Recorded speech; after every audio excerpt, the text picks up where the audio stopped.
You may have had a problem with the Ryobi string trimmer where if you press the buttons, basically the motor does not rotate. You can hear the motor, but if you look carefully, nothing happens. This does not rotate. I mean, there is a slight rotation, but no. See, occasionally it does more than one turn, but most of the time it doesn't turn at all. So, looking inside the case, there's the motor, there's a connection. In between this point of connection and the rest of the body, there's the long wand, which has just a wire with 3 wires inside, which can be removed so that you can have the whole thing on the table. The wand connects to this point and to this point, and then the wires go through and connect to this side, and whatever comes on this side connects to the wires on this side. So anyway, it's hard to press the switches and work with the motor, so I removed the wand. I took the motor out. This is a brushless motor, and taking out these 4 screws, you can actually remove this plastic piece and this plastic piece, and then the whole rotor comes out from inside. I can do it again. It's not complicated.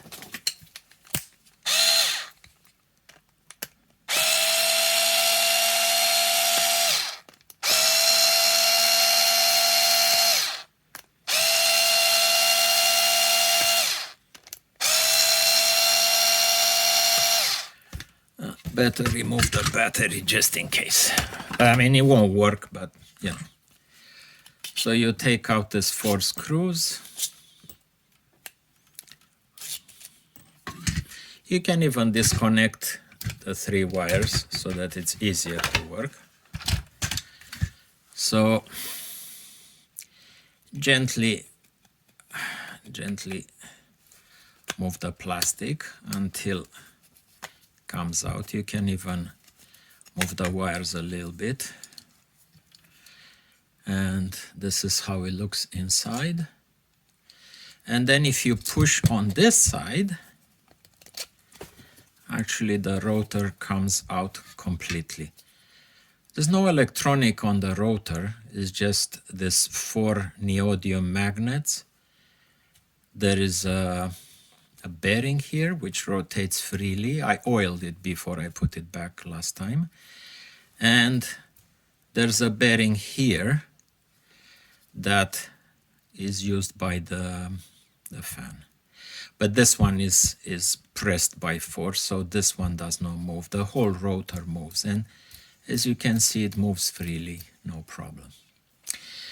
So I mean, since I took it out, basically I oiled this bearing and this bearing, and the whole sort of electrical part is this stator, which comes with 3 wires and creates alternate windings so that it creates a moving magnetic field coming through these wires. Now, these wires themselves and this and the rotor do nothing. The key is this component here. This is called an engine management system, which takes the 18 volts DC plus and minus 2 wires, and it transforms it into alternate current 3 wires.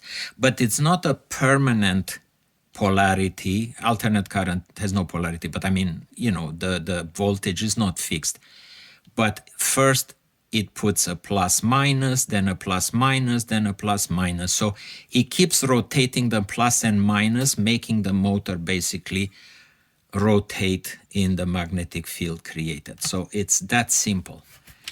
And here there's a switch, a variable switch that as you press this switch, this plunger goes inside and, you know, it creates a variable resistance and thus moves the motor faster or slower. And this is just a switch for the high and low with two positions. One position is actually not even connected, so it's only when you are in a low position that it does something. Otherwise, you know, if you move it to the other position, it assumes some sort of default. So after I put the motor together, I realized there is no problem with the motor. You can actually use a voltmeter and put it on the lowest setting because this is a very, very low resistance motor. A brushless motor has very low resistance. And you can measure each winding. This winding, it's sub-ohm, so 0.2 of an ohm. I don't have a milli-ohm meter, but I mean the fact that you see something, it means it's connected. And if you see the same thing here, and then the same thing here. So all these windings show me the same value. It means the windings themselves are not burned. So this motor is verified. It's totally good. The fact it doesn't rotate is because of this component. Now I've looked online and Ryobi sells this, I guess it's a motor management component. Sometimes it's called engine management system, motor control board, different names for it. It's about $56 American, so maybe about $80 Canadian. So it's a problem. Buying this thing, it's a problem because this is an older trimmer, even though I kept it in excellent condition. But unfortunately, you know, motor wears out, bearings wear out, and so on. So for the moment, I'm not going to look at replacement for this. I have two thoughts. One thought is to replace the motor completely and bypass this completely and use a brushed motor from some of the Ryobi brushed trimmers. So I'm looking to see if I can purchase one cheaper, and then I'll just take this two and the switch here, and then the wires, two of the wires to connect to the motor. Of course, I may use this component with the screws to tighten the motor in place. If you see here on the rotor, there's this screw which screws into the head. So you need to find a rotor that has the same, the same screw size. Otherwise, you won't be able to screw in the head. So what are you going to do? And in here is the string and the lid. So anyway, this is what the problem is. This is where I am right now. And now I'm just going to put it back together, basically. So you can see how this whole thing comes back together. So if you see here on the plastic, there are the holes for the screws, for the 4 screws. So you need to align these grooves with the screws because the screws are connected on the outside. So make sure you put it in properly. Make sure it rotates. It will rotate hard because this is magnetized because of the neodymium magnets. So inside the stator, the windings, there are metal elements at the end of each one of these windings. So it attracts it. So it doesn't rotate freely, unfortunately. And then put these wires back through this hole. And then put this through. And if you see here on the plastic, there are some indicators, raised pieces of plastic. So you need to make sure those ones go in properly. Also, if you see here inside, let me take a tweezer. Here inside, the white thing is the bearing here. So this bearing has to go in this space here. So that's your indication when the plastic went in properly all the way. It's when that bearing is all the way inside the plastic. Now you cannot see it anymore. Sorry, this camera. See? Now you only see the copper, but you don't see the bearing. And the bearing, if you see, it's all the way in. So this rotates properly. You can hear some click, click, click, click. That's because the 4 magnets are prevented from rotating freely by the magnets in the stator. So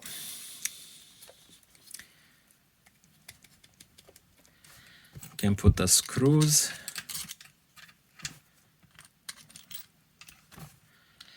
And to keep it centered,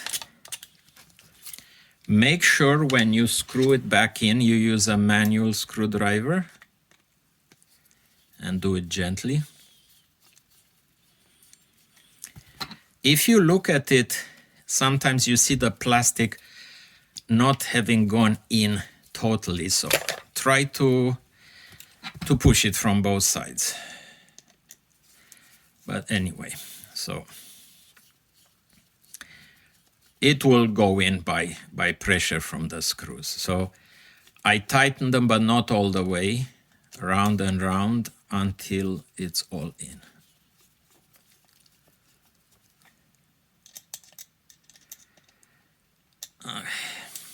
So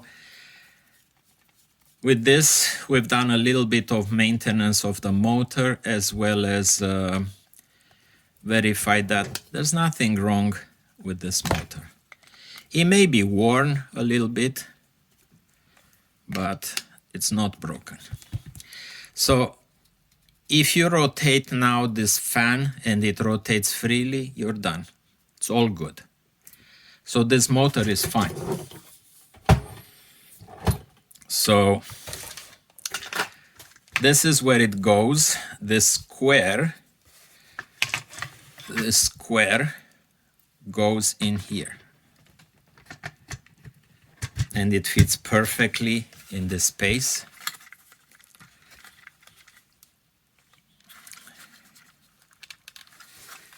And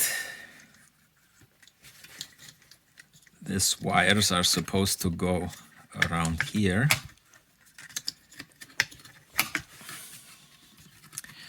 You have to be patient. One by one, stick them in this gap.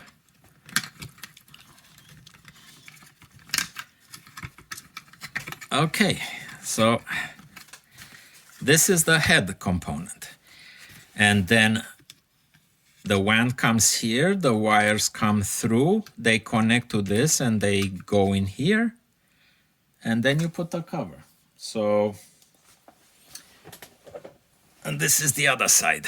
So it would go on top like this with a wand in the spot held by 2 screws and 4 screws here. You need to have one of this long, where do I put it? Here.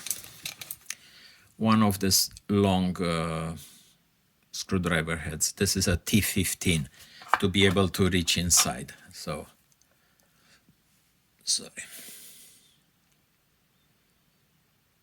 I hope you see. T15, and it's a star with a hole in the middle. It's a security key. So that's one. And then on this other side, like I said, the wand comes here, has a rubber piece here, and then the wire goes underneath this, and it goes through these things, and it connects, and you put the other cover, and you're done. So it's that simple. I'll put it together, and I'll show you at the end how it looks like. So now this part is all put together.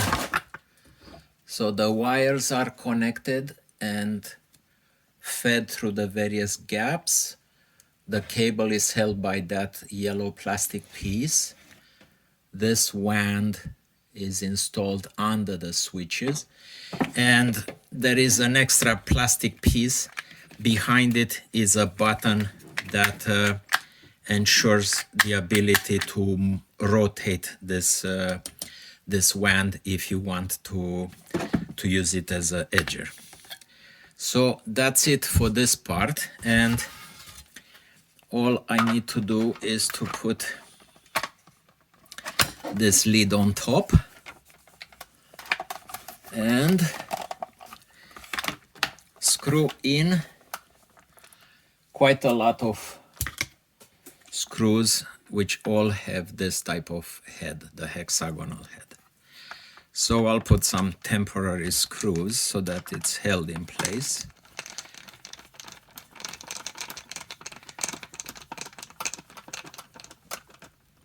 Oh, by the way, this handle really has no electrical function. It's just moving this part out of the way so that you can actually press this part. I'll show you.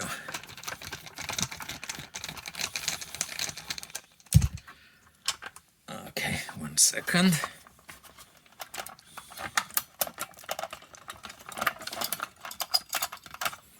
I want to take it out carefully because I put all the pieces in place. So if you see here, this just goes this way, this goes this way. So when you press this, you can actually, when you press this, you can actually press that. That's all there is to it.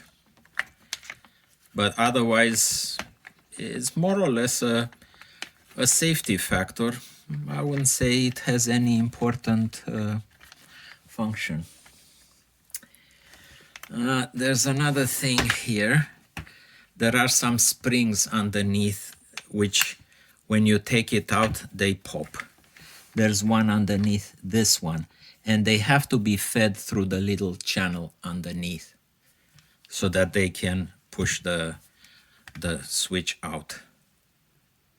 So this is how you connect the motor, the wires channel through here, connected to the 3 wires coming through the wand. Make sure don't forget this rubber ring and this rubber ring, and the wand goes with a hole on the back because there's a screw on the other side. And then the wire is secured in place with this. So you put this lid,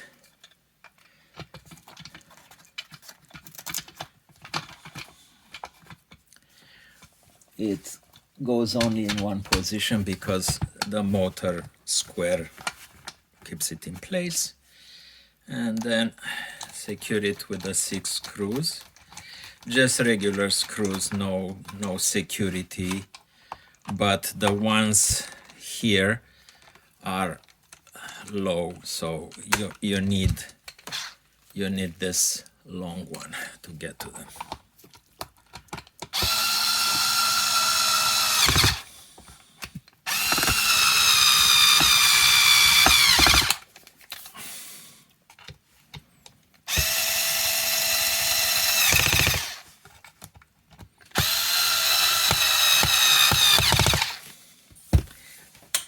And this basically is, anyway, there was a sticker here, but this is how the head is connected, and this is where the motor comes out. Now, before we connect this, there are some pieces that go inside. Let's see if I remember. I mean, it has to come through this hole. Probably is the other way around. And this one secures this head. Now, there is a spring that goes with it. So let's see where the spring goes.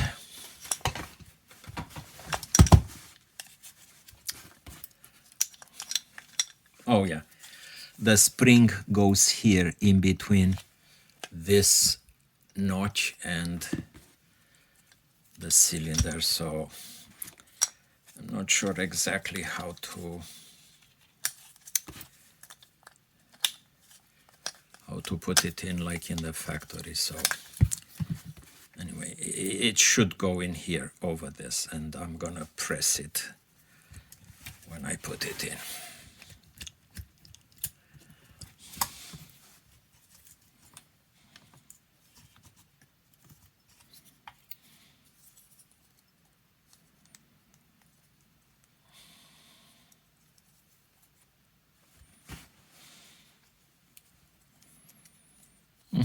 These are tricky things, small things, but you know, essential for functionality.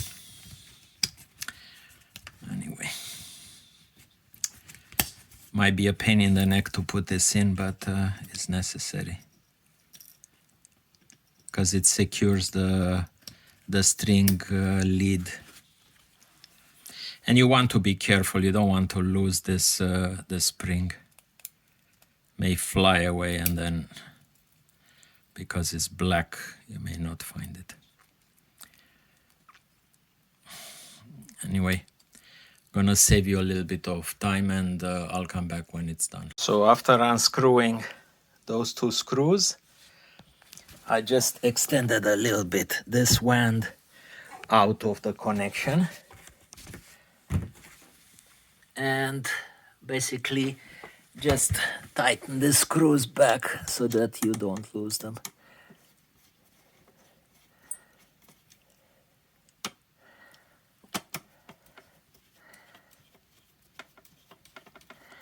Careful when you put them in, you don't want to screw them in improperly and then ruin the, you know, the screw. But that's how you store it. And that's the way you put it back together. If you want to take it apart, do it in the reverse order. Unfortunately, at this point, the problem still exists. So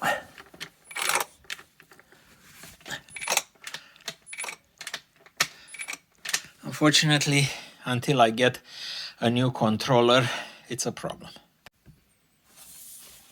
So at the end, I screwed in the head that contains the string onto the motor shaft, and it's done.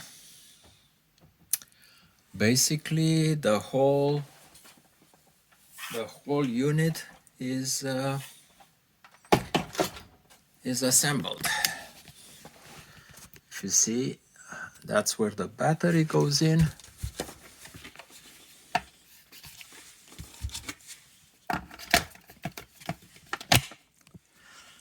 Battery at the end, the two levers,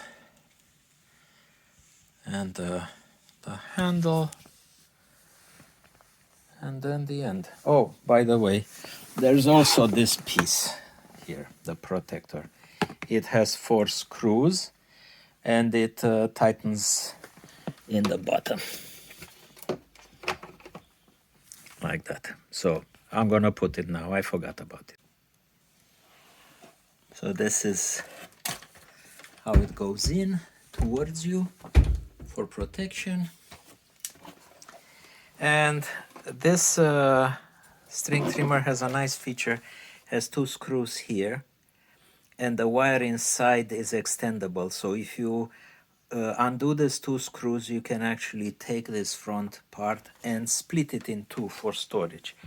So I'm gonna undo those 2 screws and fold it in 2 so you can see how it looks like. Please subscribe to my YouTube channel. New videos will be posted every week. Choose to get notified, and I hope to see you soon.